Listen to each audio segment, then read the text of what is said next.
Sam Walton lost everything when his landlord refused to renew his lease and gave his store to a relative instead. The 28-year-old entrepreneur had just spent 5 years building the most profitable Ben Franklin variety store in Arkansas, generating twice the revenue of any other franchise in the region. Now, he was forced to sell his thriving business for a fraction of its worth and walk away with almost nothing to show for his efforts. The man who would become America's richest retailer was about to learn the most expensive lesson of his career. In 1945, fresh out of military service, Walton had borrowed $25,000 to purchase a failing Ben Franklin store in Newport, Arkansas. The previous owner was losing money consistently, and most people thought the young veteran was making a terrible mistake. The store was located on the town square, but foot traffic was sparse and inventory management was chaotic. Walton immediately began implementing revolutionary retail strategies that nobody else was using at the time. He stayed open until 10 o'clock at night when competitors closed at 6. He drove hundreds of miles to find wholesale suppliers who could offer better prices than the standard Ben Franklin distributors. He studied every aspect of his customers' shopping habits, tracking which products sold best at different times and adjusting his inventory accordingly. The transformation was remarkable. Within 2 years, Walton's store was generating more revenue than any Ben Franklin franchise in Arkansas. His innovative approaches to pricing, product selection, and customer service were attracting shoppers from neighboring towns. The young retailer was earning more money than he had ever imagined possible, and his reputation as a retail genius was spreading throughout the region. But Walton had made one critical error that would cost him everything. When he signed the original lease agreement, he had failed to secure an option for renewal. The building was owned by P.K. Holmes, a local businessman who had seemed friendly and supportive during the initial negotiations. Walton assumed that his success would guarantee lease renewal when the 5-year term expired in 1950. As the lease expiration approached, Walton approached Holmes about extending their agreement. He was confident that his track record of success and consistent rent payments would make renewal automatic. The store was now generating substantial profits, and Walton had invested thousands of dollars in improvements and inventory systems that had transformed the location into a retail destination. Holmes delivered devastating news that changed everything. He refused to renew Walton's lease and instead planned to give the building to his son, who wanted to operate his own variety store. Holmes had watched Walton build a highly profitable business and decided that his family should benefit from that success rather than continuing to collect rent from an outside tenant.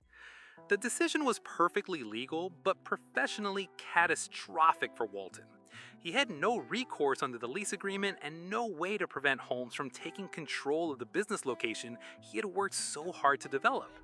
The young entrepreneur was facing the complete loss of 5 years of intensive effort and financial investment. Walton was forced to sell his store's inventory, fixtures, and customer base to Holmes' son for a fraction of their true value. The buyer was essentially purchasing a turnkey business that Walton had spent years perfecting, but the sales price reflected only the physical assets rather than the goodwill and systems that made the store profitable. It was a humiliating end to what had seemed like a perfect success story. The financial impact was severe.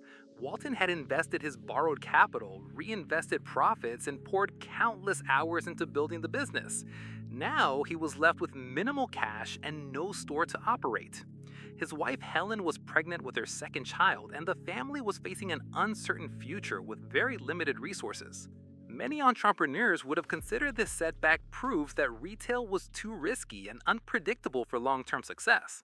The experience of losing everything despite performing exceptionally well could easily have convinced Walton to pursue a more traditional career path. Instead, he chose to view the Newport disaster as expensive education that would prevent similar mistakes in the future. Walton spent weeks analyzing what went wrong and how he could protect himself from similar situations. He realized that controlling real estate was just as important as managing inventory and customer service. Any future business ventures would need to include property ownership or ironclad lease agreements that protected his interests over the long term. The young retailer also recognized that his innovative approaches to pricing, inventory, and store operations had genuinely been successful. The problem was not his retail philosophy, but rather his failure to secure the legal foundation necessary to implement that philosophy over time. His strategies could work anywhere if you could establish stable business locations. With his limited remaining capital, Walton began searching for another store location where he could start over. He was determined to find a building that he could either purchase outright or lease under terms that protected his investment. The search was challenging because his resources were severely constrained after the Newport debacle. Eventually, Walton found an opportunity in Bentonville, Arkansas, where he could lease a building with better legal protections. The town was smaller than Newport, with only 3,000 residents, but the rent was affordable and the lease agreement included renewal options. It seemed like a chance to rebuild without repeating his previous mistake. Walton opened his new Ben Franklin store in Bentonville during 1950, immediately implementing the same innovative strategies that had made his Newport location so successful. He extended operating hours, negotiated better wholesale prices, and focused intensely on understanding customer preferences. The lessons from Newport had made him more sophisticated about both retail operations and business protection. The Bentonville store quickly became profitable, validating Walton's belief that his retail approaches could succeed anywhere with proper legal and financial foundation. He was generating strong sales while maintaining the tight cost controls that allowed competitive pricing. More importantly, he was building a business that he could control over the long term. Success in Bentonville gave Walton confidence to expand beyond single-store operations. He began opening additional Ben Franklin franchises throughout Arkansas and neighboring states, always maintaining careful attention to lease agreements and property rights. The painful lesson from Newport had taught him to think systematically about business expansion rather than focusing only on individual store performance. By 1962, Walton was operating 16 Ben Franklin stores and had become one of the most successful franchise operators in the region. His experience with both failure and recovery had taught him valuable lessons about retail operations, real estate management, and business protection that would prove crucial for his next venture.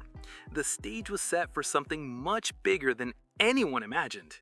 That year, Walton opened the first Walmart store in Rogers, Arkansas, implementing discount retail strategies that would revolutionize American shopping.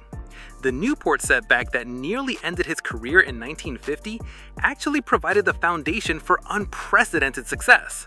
Walton's determination to learn from failure rather than surrender to it transformed a devastating setback into the catalyst for building a retail empire that would dominate global commerce for decades.